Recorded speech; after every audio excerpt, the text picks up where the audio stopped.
κυρία Εύα Καραμάνου που έκανε μου έδωσε τη χαρά να είναι ανάμεσα τους εδώ στην παρουσίαση του βιβλίου της, και ευχαριστούμε όλοι και τη Ζόγια που μας φιλοξενεί στον χώρο αυτό σήμερα. Την κυρία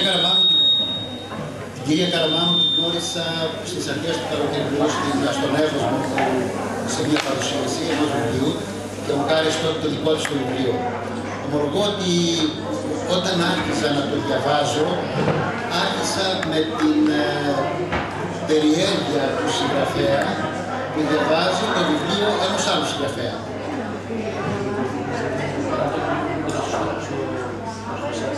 Δηλαδή, αρχίζοντας να διαβάζω το βιβλίο, προσπάθησα, όπως κάνω πάντα, να έρθω στη θέση του ανθρώπου που το έγραψε. Δηλαδή, να δω πώς χειρίζεται το λόγο πρώτα-πρώτα, τι λεξιλόγιο χρησιμοποιεί, τι νοήματα έχει, πόσο στρωτό είναι το γράψιμό του, πόσο κρατά τον αναγνώστη αυτό που διαβάζει, ποια είναι τα νοήματα του βιβλίου και άλλα τέτοια που ψάχνει να βρει ένας συγγραφέας παίρνοντας ένα βιβλίο στα χέρια του. Και συνήθως όταν το κάνω αυτό, το κάνω με ένα πνεύμα κριτικό, δηλαδή ψάχνω να βρω πώς δημιούργησε ο συγγραφέας το πόνημά του, χωρίς να γίνομαι αναγνώστης εκείνη τη στιγμή. Και πολλές φορές το ξαναδιαβάζω το βιβλίο. Εδώ όμως με περίμενε μια έκπληξη, όταν άρχισα να διαβάζω το βιβλίο της Εύας. Από τις πρώτες σελίδες ξεχάστηκα. Έβαλα στην άκρη του συγγραφέα και έγινα αναγνώστης. Είχα την περιέργεια, τη μεγάλη περιέργεια, να δω τι γίνεται πιο κάτω. Να δω τι γίνεται στις επόμενες σελίδες. Και δεν κατάλαβα κυριολεκτικά πότε έφτασε στο τέλος. Πριν από μένα το είχε διαβάσει η γυναίκα μου, η οποία έχει διαβάσει πάρα πολύ, είναι αυστηρός κριτής, αλλά αντικειμενικός. Όταν τη ρώτησα πώς σου φάνηκε το βιβλίο, μου λέει δεν θα σου πω τίποτα. Θα σου πω μόνο ότι θα σου αρέσει. Και ότι η κυρία Καραμάνου είναι ένας ευαίσθητος άνθρωπος που αγαπάει τους ανθρώπους και που αγαπάει την οικογένεια. Την ίδια εντύπωση σχημάτισα και εγώ διαβάζοντας το βιβλίο. Είναι ένα βιβλίο που πραγματικά δεν θέλεις να το αφήσεις από το χέρι σου. Οι ήρωες του είναι άνθρωποι απλοί, καθημερινοί, που κυκλοφορούν ανάμεσά μας, άνθρωποι της διπλανής πόρτας θα έλεγα, κατάθρωποι λεπτοαριτές αλλά και από απάνθρωπα πάθη, ήρωες που διδάσκουν, φρονηματίζουν ή και αποτελούν παραδείγματα προς αποφυγή. Τελειώνοντας το βιβλίο, αισθανόμουν ότι έγινα πλουσιότερος. Ήταν ένα βιβλίο που μου άρεσε, που θέλω να το ξαναδιαβάσω και που πιστεύω ότι όποιος το διαβάσει θα σχηματίσει την ίδια γνώμη που σχημάτισα και εγώ για αυτό το βιβλίο και για τη συγγραφέα του. Γιατί ξέρετε ότι ο συγγραφέας, θέλοντας και μη, μέσα στο βιβλίο σκιαγραφεί πάρα πολλές φορές τον εαυτό του. Πολλές φορές μάλιστα ο βασικός του ήρωας ίσως ο βασικός ήρωας πολλές φορές έχει στοιχεία από τον εαυτό του συγγραφέα μέσα. Χαίρομαι που γνώρισα την Εύα και την οικογένειά της. Η Εύα έχει πάρα πολλές δυνατότητες και από τη στιγμή που το πρώτο της βιβλίο είναι τόσο καλό, που κρατάει τον ενδιαφέρον του αναγνώστη και που δεν τον κάνει να μην θέλει να το αφήσει από το χέρι του, πιστεύω πράγματι ότι το επόμενο θα είναι πάντα καλύτερο, γιατί έτσι συμβαίνει. Γιατί ξέρετε, υπάρχουν και βιβλία που όταν τα τελειώσεις και περάσουν μερικές μέρες, δεν θυμάσαι τη διάβασης. Βιβλία που διαβάζονται πάρα πολύ εύκολα, αλλά δεν θυμάσαι τη διάβασης.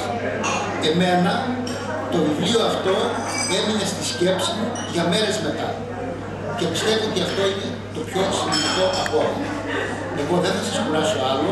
Άλλωστε τη βραδιά απόψε ανήκει στην Εύα, στην κυρία Καραμάνου, η οποία θα μας μιλήσει για το βιβλίο της και θα είναι έτοιμη και να ακούσει και τις ερωτήσεις σας και να απαντήσει. Βέβαια αυτή τη στιγμή θα έχει λίγο τράκι, σίγουρα.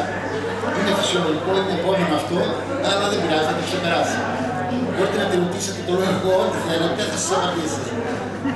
Σας ευχαριστώ πολύ.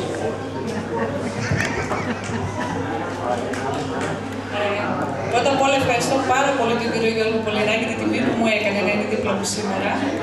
Καλησπερίζω όλους εσάς και θα ήθελα να ξεκινήσω Πρώτα απ' όλα ευχαριστώντας τον Θεό για άλλη μια φορά που έχω τη χαρά να βρίσκομαι μαζί σας σε αυτόν τον ξεχωριστό, όμορφα ζεστό χώρο.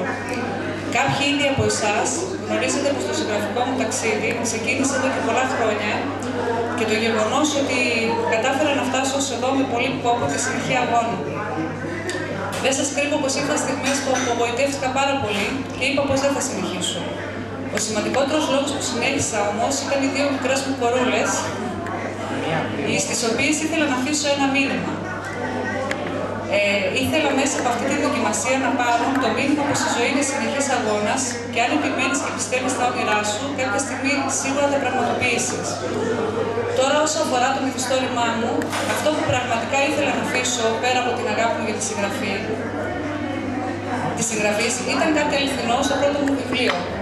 Γι' αυτό το λόγο η λέξη συγγνώμη δεν επιλέχθηκε τυχαία από εμένα σαν τίτλος βιβλίου. Θέλω να πιστεύω πως έχω καταφέρει να περάσω το μήνυμα αυτής της μεγάλης λέξης, εφόσον φυσικά πηγάζει από αληθινά αισθήματα.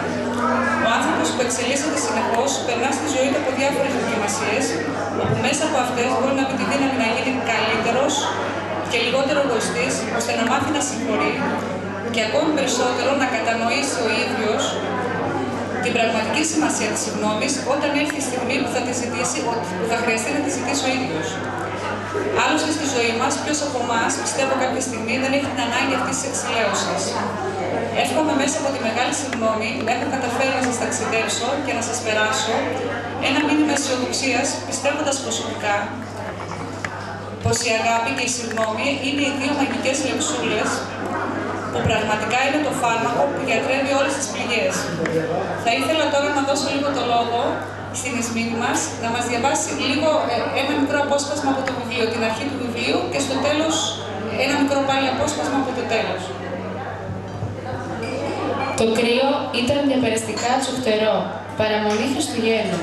Τα μαγαζιά με τη γιορτινή τους ατμόσφαιρα έσχιζαν από ζωή και δημιουργούσαν ένα πνεύμα ευθυμίας και παιδικού αυθορματισμού για τους περαστικούς. Άρχισε να σκοτεινιάζει και οι διαβάτες προχωρούν βιαστικά για να βρεθούν στις ζεστές γωνιές των σπιτιών τους. Η Δανάη τους κοιτά με απάθεια, ίσως και κάποια απορία, διότι ποιος από όλους αυτούς αισθάνεται πραγματικά την έννοια των γιορτών? Για εκείνη, όλα αυτά φαντάζουν αδιάφορα και τα εξηγεί αλλιώς.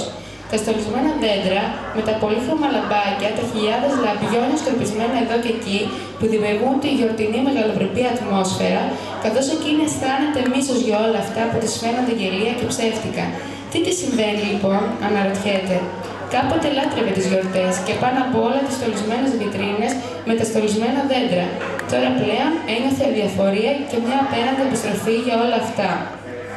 Απορροφημένη στις σκέψεις της, είχε ήδη φτάσει στο σπίτι της, που ήταν λίγο πιο κάτω από την ολογιόρτινη ατμόσφαιρα της αγοράς. Άνοιξε την είσοδο αφηρημένη και τα μάτια της έπεσαν στο γραμματοκιβώτιο. Μηχανικά το ανοίγει και βλέπει μια όμορφη πολύχρωμη χριστουγεννιάτικη κάρτα. Προσπαθεί να χαμογελάσει, μα δεν τα καταφέρνει.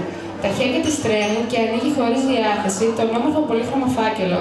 Ξαφνικά ένιωσε τα γράμματα να χορεύουν μπροστά στα μάτια της. Η ανάσα της έγινε πιο γρήγορη, σαν να μην της ακούσε πια το οξυγόνο. Ένα τεράστιο συγγνώμη για όλα, αληθινά μετανιωμένος Πέτρος. Γέμιζε την κάρτα. Για αρκετή ώρα ακόμη τα γράμματα χόρευαν μπροστά στα μάτια της. Επειδή δεν θα ήθελα να σας κουράσω άλλο, θα ήθελα να πω ένα πολύ μεγάλο ευχαριστώ στον σύζυγό μου που είναι σήμερα και είναι πάντα δίπλα μου, στις παρουσιάσεις μου και με στηρίζει και με βοηθά. Επίσης, ένα τεράστιο ευχαριστώ στον κύριο Γιώργο Πολυράκη που πραγματικά με τίμησε με την παρουσία του σήμερα και είναι δίπλα μου. Στην Ισμήνη μου που είναι δίπλα και βοηθάει με τον τρόπο της. Επίσης, σήμερα έχω καλούς φίλους μαζί μου που χαίρομαι πάρα πολύ και καινούριους φίλους. Ένας από αυτούς είναι και ο Παναγιώτης Περάκης, ο οποίος είναι και ο ίδιος συγγραφέας και είναι χαρά μου που βρίσκεται σήμερα εδώ. Επίσης, οι φίλοι μου και πολύ καλοί μου φίλοι, Δήμητρα Τράκα, συγγραφέας, την ευχαριστώ. Πάνω απ' όλα θέλω να ευχαριστήσω όλους εσάς που παραβρεθήκατε σήμερα εδώ για να μου δείξετε την αγάπη σας και μέσα από αυτό να με ψυχώσετε και να μου δώσετε δύναμη να συνεχίσω αυτό το όμορφο και συγχρόνως τόσο δύσκολο ταξίδι της συγγραφής. Σας ευχαριστώ πάρα πολύ μέσα από την καρδιά μου όλους.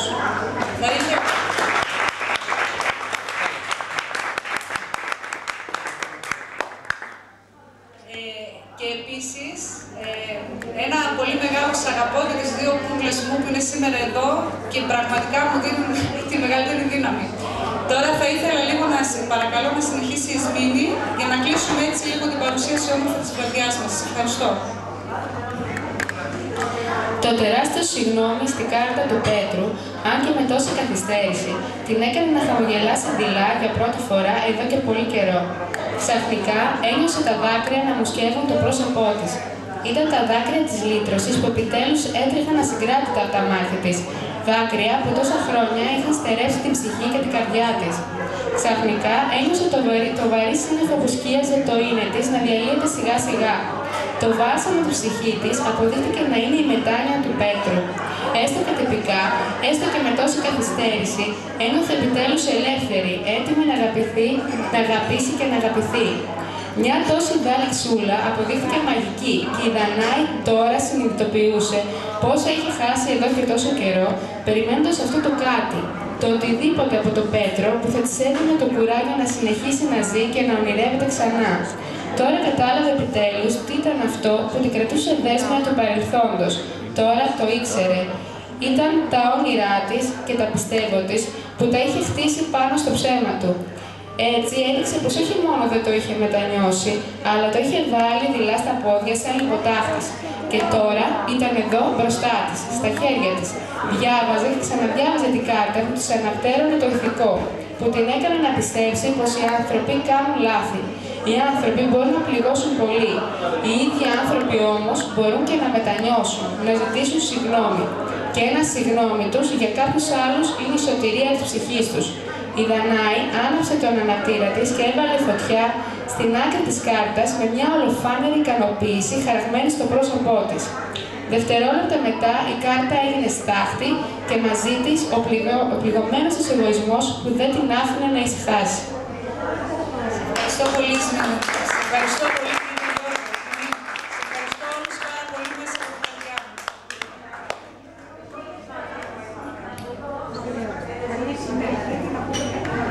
Όποιος θέλει μπορεί να ρωτήσει την Εύα ό,τι θέλει.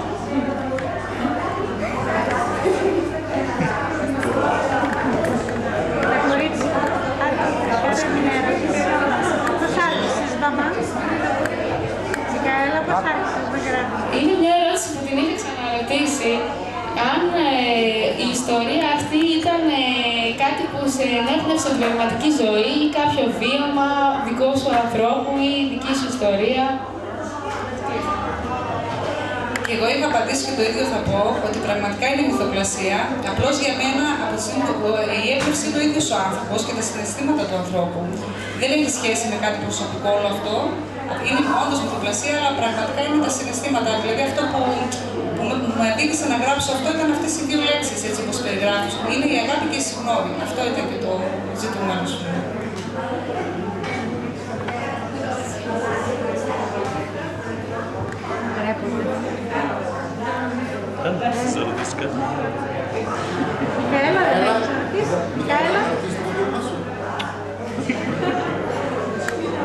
Εσύ πρέπει να είναι.